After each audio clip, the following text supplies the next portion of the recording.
If you have one of the Harbor Freight ARKSEN 115 volt spot welders, it can be used to weld strange shapes as opposed to just normal sheet metal going back and forth.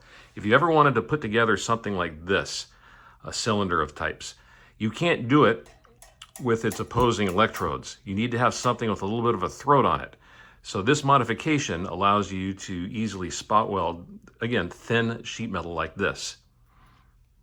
This arrangement is for light duty use, and what you see here, we have two regular grounding clamps, the kind you get at any hardware store, and in the same area that you would buy these grounding clamps, you would get a small length of heavy gauge grounding wire. You would bend them into these exact shapes connected into the grounding clamps, and you can't really see it too well in the video, but the bottom piece you should flatten just a little bit, which allows the top electrode to fit flushly or flatly on the actual surface so it doesn't pivot back and forth on the crown of the bottom piece.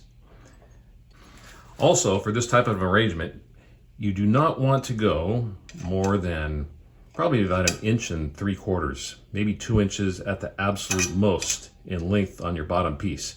Because if you go any longer, even with the heavy gauge grounding wire, when you apply pressure, it's going to start bending it down, which you do not want. Okay, so let's move on to a demonstration. Here is a piece of tin that I've coiled up. We're going to go ahead and spot weld this into a cylinder. All right, you do not need to add a whole bunch of pressure. And then as far as applying voltage, you just want to hit the switch for about 1/4 to 1/2 second at most. There you go. That's going to be a good strong spot weld. We'll remove the forceps. Okay, that's not going anywhere. So let's go ahead and zap the other side.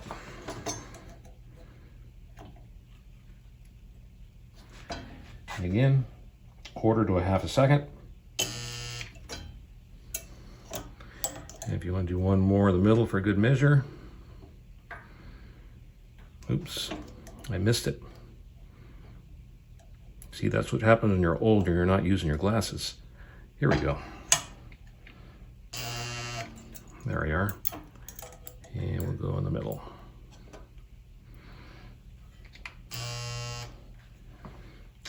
All right, pops right off. And that's another thing, you definitely want to use copper for your electrodes. If you use anything steel, it's gonna just stick on you and you're never gonna be able to get it off. Really, brass is the best as far as non-stick material, but copper works perfectly fine in this application.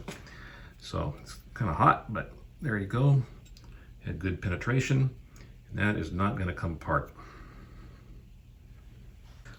All right, so as a parting thought before I close, it's quite possible you could even use this to weld together even thinner materials like this finer gauge TIG wire.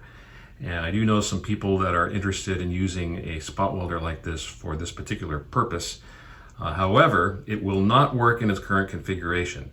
So I have yet to do this, but I do believe that if you ballasted the 110 volts enough, you could probably get a low enough power spot weld to connect these things together without blasting it apart, because that's what will happen if you use it right now as it currently stands.